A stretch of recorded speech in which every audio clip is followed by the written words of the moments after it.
అందరికీ నమస్కారం. హిందూ టెంపుల్స్ గైడ్కి స్వాగతం. ఎంతో పుణ్యం ఉంటే కానీ కార్తీక పురాణం వినలేము అని పెద్దలు చెబుతారు. ఈ అవకాశాన్ని మీరు ఉపయోగించుకొని 30 రోజుల కథలు చక్కగా భక్తి శ్రద్ధలతో వినగలరు. మేము చేస్తున్న ఈ చిరు ప్రయత్నాన్ని ప్రోత్సహిస్తారని ఆశిస్తున్నాము. కార్తీక పురాణం 3వ అధ్యాయంలోని కథా విశేషాలని ఇప్పుడు మనం తెలుసుకుందాం. కార్తీక మాస స్నాన మహత్యము, అలాగే బ్రహ్మరాక్షసులకి ముక్తి కలుగుట, ఈ రెండు విశేషాల గురించి తెలుసుకుందాం. మహాముని జనక మహారాజుకి ఈ విధంగా చెబుతున్నారన్నమాట. కార్తీక మాసంలో ఏ ఒక్క చిన్న దానం చేసినా అది గొప్ప ప్రభావము కలదై వారికి సకల ఐశ్వర్యాలు కలగడమే కాకుండా మరణం తరువాత శివ సాన్నిధ్యాన్ని పొందుతారు. కానీ కొంతమంది అస్థిరములైనటువంటి, అంటే ఎప్పటికీ శాశ్వతము కానటువంటి భోగభాగ్యాలు విడిచిపెట్టలేక కార్తీక స్నానాలు చేయక అవినీతి పరులై భ్రష్టులై సంచరించి చివరికి క్షుద్ర జన్మలు, అంటే కోడి, కుక్క, పిల్లిగా జన్మిస్తారు. కనీసం నీచాతి నీచంలో కార్తీక మాసంలో కనీసం పౌర్ణమి నాడైనా సరే స్నానము, దానము, జపము, తపము చేయకపోవడం వలన అనేక చండాలాది జన్మలెత్తి చివరికి బ్రహ్మరాక్షసులుగా పుడతారు. దీనిని గురించి మాకు తెలిసిన ఇతిహాసం ఒకటి వినిపిస్తాను, శ్రద్ధగా ఆలకించండి. బ్రహ్మరాక్షసులకి ముక్తి ఏ విధంగా కలిగిందో తెలుసుకుందాం. ఈ భారతదేశ ఖండంలో దక్షిణ ప్రాంతంలో ఒకానొక గ్రామములో మహావిద్వాంసుడు, తపశ్శాలి, జ్ఞానశాలి, సత్యవాక్య పరిపాలకుడు అయినటువంటి తత్వనిష్ఠుడు అనే ఒక బ్రాహ్మణుడు ఉన్నాడు.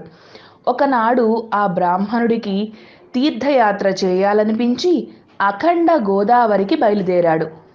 ఆ తీర్థ సమీపంలో ఒక మహావట వృక్షంపై భయంకరమైన ముఖార విందాలతోనూ చాలా పొడుగైనటువంటి కేశాలతో బలిష్టమైనటువంటి మహాబలంగా ఉండేటటువంటి కోరలతోనూ నల్లని కుండపొట్టలతోనూ చూసేవారికి అతి భయంకరమైన రూపములతో 3 బ్రహ్మరాక్షసులు ఆ చెట్టు మీద నివసిస్తూ ఆ దారిన వెళ్లే బాటసారులందరినీ బెదిరించి వాళ్ళందరినీ చంపి తిని ఆ ప్రాంతాన్నంతా కూడా భయకంపితం చేస్తూ ఉన్నారు.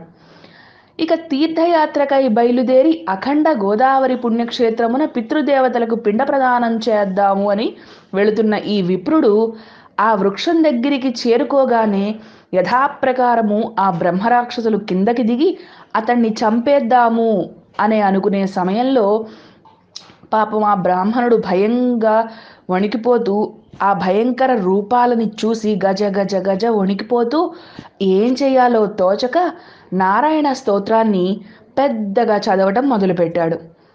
ప్రభో, ఆర్తత్రాణపరాయణ, అనాథరక్షక, ఆపదలో ఉన్నటువంటి గజేంద్రుణ్ణి, నిండు సభలో అవమానాలు పాలగుచున్న మహాసాధ్వి ద్రౌపదిని, బాలుడైన ప్రహ్లాదుణ్ణి రక్షించిన విధంగా ఈ పిశాచాల బారి నుండి నన్ను రక్షించు తండ్రి అని వేడుకొనగా ఆ ప్రార్థనలు విన్న బ్రహ్మరాక్షసులకు జ్ఞానోదయం కలిగి, మహానుభావ, మీ నోటి నుంచి వచ్చిన శ్రీమన్నారాయణ స్తుతి విని మాకు జ్ఞానోదయం అయినది, మమ్మల్ని రక్షించండి అని ప్రాధేయపడ్డారు.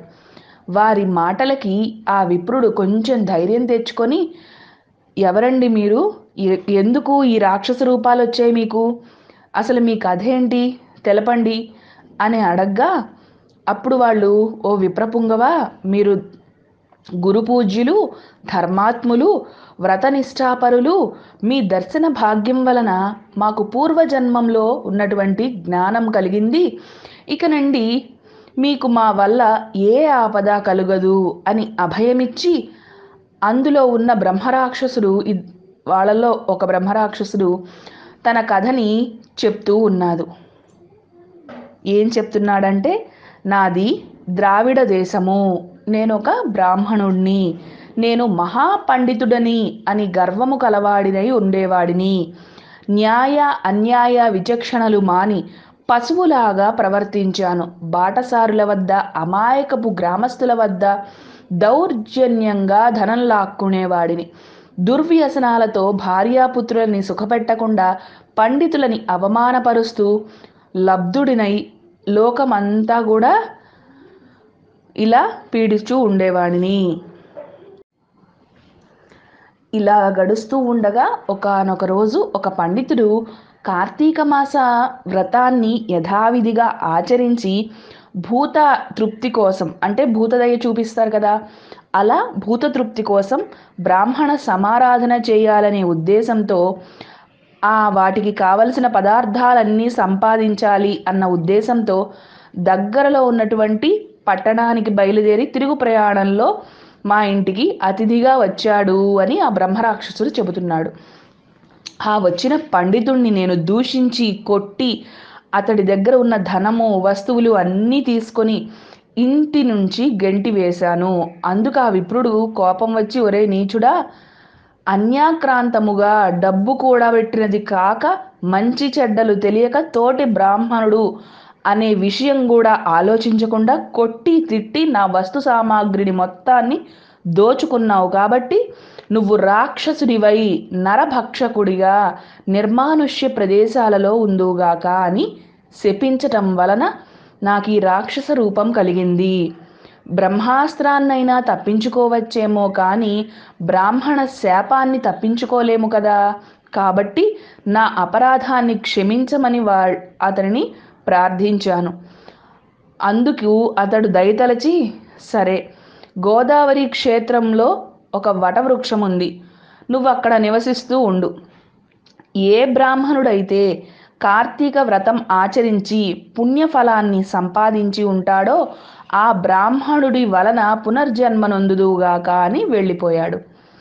ఆనాటి నుంచి నేను ఇక్కడ రాక్షస రూపంలో నరభక్షణ చేస్తూ ఉన్నాను. కాబట్టి ఓ విప్రోత్తమ, నన్ను నా కుటుంబము వారిని రక్షించండి అని మొదటి రాక్షసుడు తన వృత్తాంతాన్ని ఈ విధంగా చెప్పుకొచ్చాడు. ఇప్పుడు రెండవ రాక్షసుడు తన కథ చెబుతున్నాడు. ఓ ద్విజోత్తమ, నేను కూడా పూర్వజన్మలో బ్రాహ్మణుడినే. నేను నీచుల సహవాసము చేసి తల్లిదండ్రులను బాధించి వాళ్ళకి తిండి పెట్టక పాపం వాళ్ళ డొక్కలు మార్చి అన్నమో రామచంద్ర అని వాళ్ళు ఏడ్చే విధంగా చేసి వాళ్ళ ఎదురుగానే నేను నా భార్యా బిడ్డలతో పంచభక్ష్య పరమాన్నాలతో భోజనం చేస్తూ ఉండేవాణ్ణి. నేను ఎలాంటి దాన ధర్మాలు కూడా చేసి ఎరగను.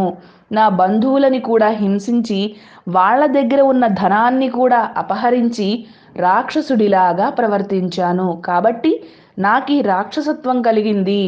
నన్ను ఈ పాపాల కూటం నుంచి ఉద్ధరించండి అని ఆ బ్రాహ్మణుని పాదాలపై పడి పరిపరి విధాలా వేడుకున్నాడు.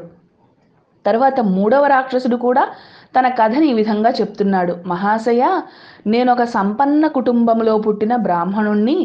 నేను విష్ణు ఆలయములో అర్చకుడిగా ఉన్నాను. స్నానమైనను చేయక కట్టుబట్టలతో దేవాలయంలో తిరుగుతూ ఉండేవాడిని. భగవంతుడికి ధూపదీప నైవేద్యాలైనా కూడా సమర్పించకుండా భక్తులు తెచ్చిన సంభారాలన్నింటినీ కూడా నా వంపుడు గత్తెకు అందజేస్తూ మద్య మాంసాలన్నీ కూడా సేవిస్తూ పాపకార్యాలు చేసినందుకు గాను మరణానంతరము ఈ బ్రహ్మరాక్షస రూపాన్ని ధరించాను. కాబట్టి నన్ను కూడా పాప విముక్తుణ్ణి చేయండి అని ఆ మూడవ రాక్షసుడు కూడా ప్రార్థించాడు.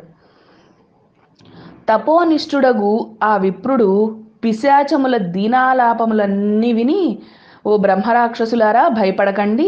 మీరు పూర్వజన్మలో చేసిన ఘోర కృత్యాల వల్ల మీకు ఈ రూపాలు కలిగాయి. నా వెంట రండి, మీకు విముక్తిని కలిగిస్తాను అని వాళ్ళని ఓదార్చి తనతో పాటు తీసుకొని వెళ్ళి ఆ ముగ్గురిని కూడా ఆ పాప విముక్తికై సంకల్పం చెప్పుకొని తానే స్వయంగా గోదావరిలో స్నానమాచరించి స్నాన పుణ్యఫలాన్ని ఆ ముగ్గురు రాక్షసులకి ధారపోస్తే వారి వారి రాక్షస రూపాలను అన్నీ కూడా పోయి దివ్య రూపాలు ధరించి వైకుంఠానికి వెళ్ళిపోయారు. కార్తీక మాసంలో గోదావరి స్నానం ఆచరించినచో హరిహరాదులు సంతృప్తి నొంది వారికి సకల ఐశ్వర్యాలు కూడా ప్రసాదిస్తారు. అందువలన ఎంత ప్రయత్నించినా సరే కార్తీక మాసమందు ఖచ్చితంగా స్నానములు ఆచరించాలి. ఇదంతా కూడా స్కాంద పురాణంలోని వశిష్ఠ ప్రోక్త కార్తీక మహత్యములోని 3వ రోజు అధ్యాయము. మనము కార్తీక పురాణం వింటున్నాం కదా.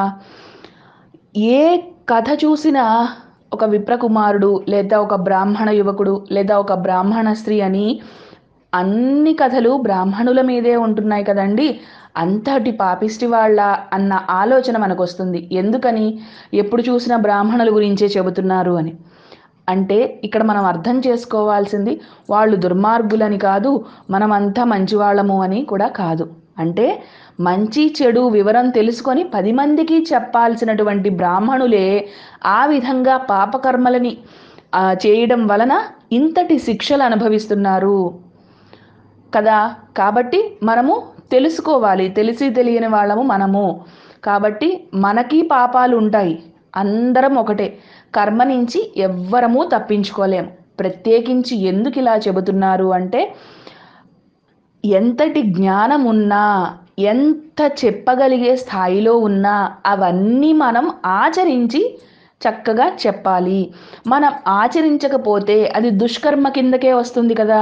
కాబట్టి ఆ దుష్కర్మ ఫలితాన్ని మనం సత్కర్మలు చేస్తే సత్ఫలితాన్ని, దుష్కర్మలు చేస్తే దుష్ఫలితాన్ని ఖచ్చితంగా మన కర్మకి మనమే బాధ్యులము. అది ఎంతటి వారికైనా సరే అనుభవించాక తప్పదు. బ్రాహ్మణులైనా సరే, ఏ జాతి వారైనా సరే ఒక్కటే. కర్మ నుంచి ఎవరు తప్పించుకోలేరు అన్న విషయాన్ని గుర్తుపెట్టుకోవాలి తప్పితే కేవలం ఒక వర్ణాన్ని అలా మనం ఎప్పుడూ అపార్థం చేసుకోకూడదు. పురాణాన్ని మనం చక్కగా విని అందులో ఉన్న మంచిని గ్రహించాలి, మనలో ఉన్న చెడుని విడిచిపెట్టాలి. అందుకు కార్తీక మాసం మనకి ఆధ్యాత్మిక సాధనకి ఉపయోగపడుతుంది. కాబట్టి అందరం కూడా ఆధ్యాత్మిక సాధన వైపు అడుగులు వేద్దాం. 3వ రోజు పారాయణ సమాప్తం. తరువాత 4వ రోజు అధ్యాయం గురించి రేపటి వీడియోలో మనం తెలుసుకుందాం.